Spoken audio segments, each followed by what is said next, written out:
नमस्कार शेतकरी मित्रांनो, प्रधानमंत्री किसान योजना या योजनेचा 21वा हप्ता देशातील 3 राज्यांमध्ये हा वितरित करण्यात आलेला आहे. म्हणजे देशातील 3 राज्याच्या शेतकऱ्यांच्या खात्यामध्ये 21वा हप्ता हा जमा करण्यात आलेला आहे. कारण अतिवृष्टी झाल्यामुळे शेतकऱ्यांना त्याची मदत ही तातडीने दिली गेलेली आहे.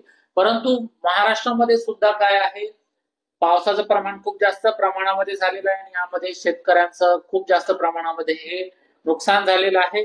आणि लवकरच महाराष्ट्रातील शेतकऱ्यांना सुद्धा पीएम किसान योजनेचा जो हप्ता आहे तो लवकरच मिळाला पाहिजे अशी एक आशा आहे. तर आता असे काही शेतकरी आहेत की त्यांना पीएम किसान योजनेचा हप्ता हा मिळत नाही किंवा त्यांचा हप्ता बंद झालेला आहे. तर याची कारण काय काय असू शकतात, तर अशा शेतकऱ्यांनी नेमकं काय केलं पाहिजे जेणेकरून त्यांचा हप्ता हा सुरळीत सुरू असला पाहिजे किंवा चालू राहायला पाहिजे.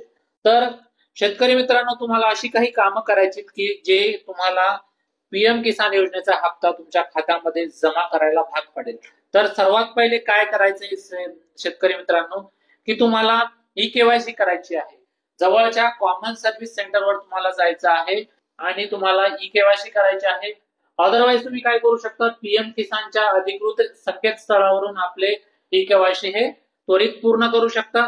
दुसरी अशी महत्वाची बाब आहे की तुम्हाला आता जमिनीची नोंद म्हणजेच काय, आपल्या जमिनीची नोंद म्हणजेच काय, 7/12 उतार्यावर योग्यरित्या झाली आहे का याची तुम्हाला खात्री करायची आहे. तेव्हाच काय होईल, तुम्हाला पीएम किसान योजनेचा हप्ता हा मिळत राहील. त्यानंतर शेतकरी मित्रांनो, बँक लिंकिंग म्हणजेच काय, तुमचं बँक खातं जे आहे, बँक खात्यासोबत तुमचा आधार क्रमांक हे लिंक असलं खूप महत्वाचं आहे.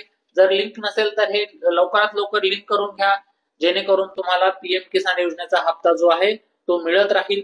त्यानंतर मित्रांनो, माहितीची सत्यता, अर्जामध्ये दिलेली सर्व माहिती खरी आणि अचूक असल्याची पुन्हा एकदा तुम्हाला खात्री करायची आहे. आणि या सर्व अटीची जर जेव्हा तुम्ही पूर्तता कराल तेव्हाच तुम्हाला पीएम किसान योजनेचा जो 21वा हप्ता आहे तो विना अडचण हे तुम्हाला मिळत राहील किंवा मिळेल असे कृषी विभागाच्या अधिकाऱ्यांनी काय केलेले, स्पष्ट केलेले. म्हणून तुम्हाला ह्या सर्व अटी काय करायच्यात, पूर्ण करायचे. बँक खात्याशी तुमचं आधार लिंक असणं महत्वाचं आहे, तुमचे माहिती पूर्ण असणं गरजेची आहे आणि अशा वेगवेगळ्या गोष्टी आहेत की ज्या तुम्हाला पूर्ण करायच्या. म्हणून शेतकरी मित्रांनो, लवकरात लवकर ह्या गोष्टी तुम्ही करा जेणेकरून पीएम किसान योजनेचा हप्ता तुमच्या खात्यामध्ये जमा होईल. कारण 3 राज्यांमध्ये काय झालेलं आहे, हा हप्ता 21वा हप्ता हा जमा करण्यात आलेला आहे. शेतकऱ्यांना त्याचा लाभ मिळालेला आहे. म्हणून जा आणि ह्या सर्व गोष्टी तुम्ही लवकरात लवकर चेक करा. आणि हा व्हिडिओ जर तुम्ही बघत असाल तर हा व्हिडिओ जास्तीत जास्त लोकांपर्यंत नक्की शेअर करा, जेणेकरून सर्व शेतकऱ्यांना कळायला पाहिजे की त्यांनी नेमकं काय करायला पाहिजे जेणेकरून त्यांचा पीएम किसान योजनेचा हप्ता त्यांच्या खात्यामध्ये सुरळीत जमा होत राहील. धन्यवाद.